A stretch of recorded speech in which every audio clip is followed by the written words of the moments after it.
లేవాలి, లేచి మంగళారతి ఇవ్వండి. కూర్చున్న వారు లేవండి. ఓం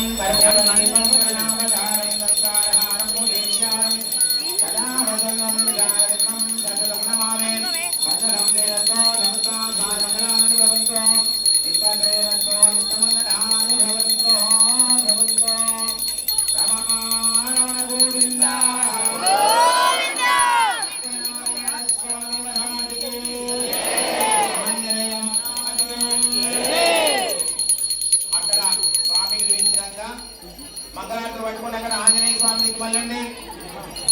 అందరూ కూడా ఆంజనేయ స్వామికి మళ్ళండి. మంగళారతి పైకెత్తండి, చేతులు పైకెత్తండి. మిగతా వాళ్ళందరూ చేతులు పైకెత్తండి. మంగళారతితో దేవుడు వేయించండి. అందరూ చేతులు పైకెత్తండి. ఆయన చెప్పండి, జై రమా సత్యనారాయణ స్వామి మహారాజుకి